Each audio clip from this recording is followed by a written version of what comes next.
Could you give us a definition of pop-up book? Yes, a pop-up book is a three-dimensional book that has movable parts. It has pull tabs and lift-ups and wheels. And the thing about a pop-up book is that you open it and it becomes three-dimensional, and when you close it, it folds down. And pop-up books all have one thing in common, and that is that they are all manufactured by hand. So nothing can be assembled by machine. That's what makes a pop-up book. Why do you like making pop-up books? What I like about pop-up books as an artist is the interactivity, the fact that the reader must touch the pop-up book, pull the tabs, and that's what I think draws people into pop-up books. Do you think any book could be a pop-up? No, in fact, I know for certain that not every book makes a good pop-up book. I've been asked by publishers to make a book to consider an M.C. Escher book, and when I looked at the book, I realized that M.C. Escher, his artwork really was about two-dimensional artwork, and if you made it three-dimensional, it would ruin what M.C. Escher had intended. So, so I like to look at books carefully and make the decision. Sometimes, yes, they're good as a pop-up book. Sometimes they're not good as a pop-up book. Can you give us a brief history of pop-up books, and do any of these books still exist? Sure. Well, it's believed that the very first pop-up books, and they weren't necessarily pop-up books, they were books with movable parts, and so we'll start with movable books, were created maybe in the early 1300s. There's evidence that there was a book in the 1400s that was an astrological book that had a movable wheel, and I've actually seen that book. It was at the University of Arizona. So there are samples that do exist. Then the next pop-up books that you would see would be in the late 1800s in Germany by a man named Lothar Meggendorfer and the Nisters.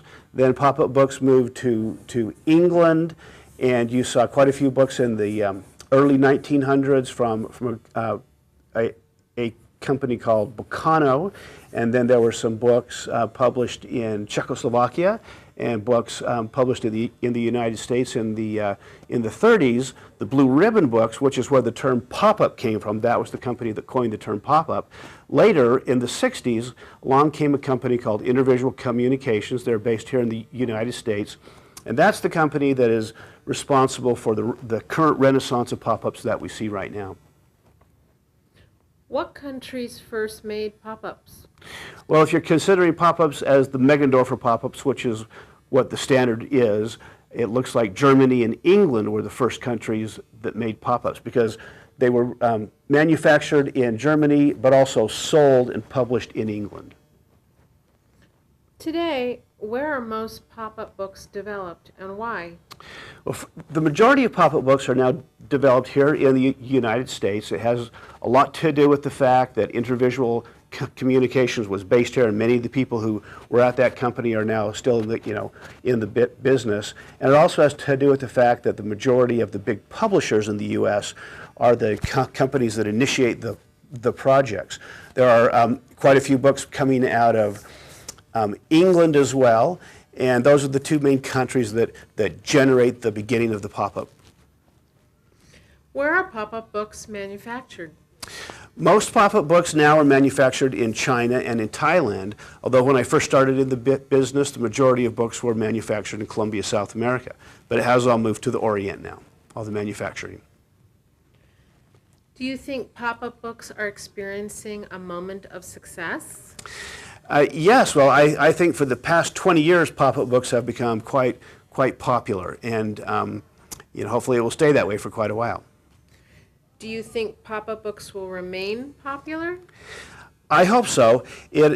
I think there are three key ingredients in the success of pop-ups. One is that publishers and authors and illustrators are creating good books. The second aspect is that it requires the manufacturing of the pop-up book, which is a very sort of complicated process.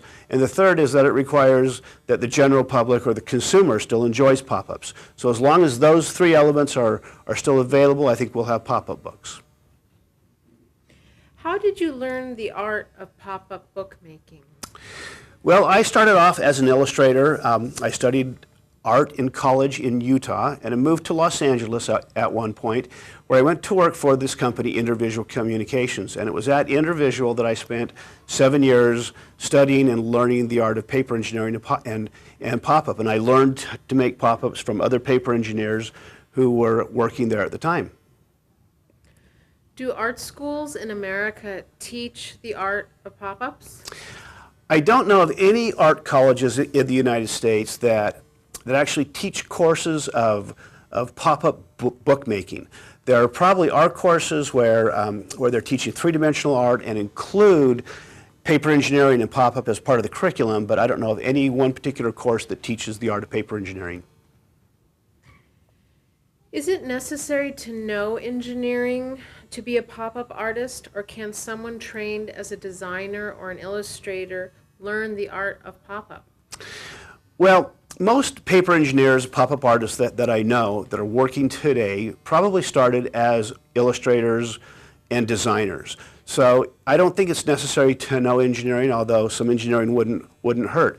The one thing I do know is that if you are an author or an illustrator or an artist and you enjoy also building and working with three-dimensional designs, then this might be something that you could be interested in. How are your books created? Do you write the story first? Quite often, I begin with the concept of the book. Once I have the concept, I then try to design the paper engineering, the illustration, and the words to work together to define that concept. Although in my Red Dot series, I did something a little bit different there. I started with the structures first. I just built free-form, modern art sculptures, and once those are finished, I then wrote about them and added a concept to the project. Are there many paper engineers working in the world today? Well, there was a time when we used to say that there were 12 paper engineers working in the world. Now I think that's probably expanded to 30 or 40. But the fact is there are not very many paper engineers. There simply isn't the work for many engineers, but there are new paper engineers coming about every day. So who knows what the future will bring. Can you name some of the other paper engineers working today? Sure. Some of the paper engineers working in the United States would include Robert Sabuda, Matthew Reinhardt, Jim Diaz, Tor Lockvig, Bruce Foster. A couple of the British paper engineers would include David Pelham, Ron Vandermeer, Graham Brown. There's a very good paper engineer out of Holland named Kees Morbek, and a new paper engineer, relatively new paper engineer out of Bulgaria named Anton Rudevsky, who was a architect to begin with, and then a brand new paper engineer out of France named Mariam Batali, who's done a beautiful ABC book. In some of your books, you use materials other than paper. What do you consider when adding these materials? Well, some of the considerations in adding other materials are, to begin with, safety. So the first thing I think about is could the item that I'm adding to the book harm a child? And if so, of course, that wouldn't go into the book. The materials also need to be able to be attached to the book somehow, so they have to be glued to the book. So usually if it's something that can be glued to paper, then we can use it. And the third aspect is cost, the price of adding these other materials. So those are the three main elements. But I love adding various materials, and I'm always looking for something new to add to my books. In making your pop-ups, are there basic structures that are always used, or can you use any kind of mechanism?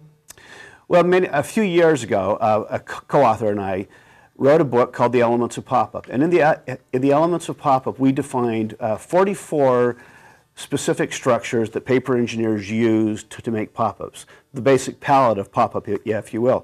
So there are those 44 basic structures, and paper engineers use those 44 basic structures in combination to make large, complex pop-ups. This is an example of that book.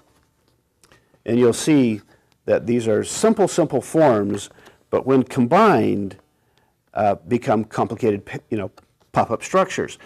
And one of the things that we're always trying to do as paper engineers is to find something new and something different. So you're really only bound by your own imagination in what can be used in the pop-up itself. And also, it's a structure that needs to be manufactured by hand. So those are the sort of things we consider when using our pop-up structures.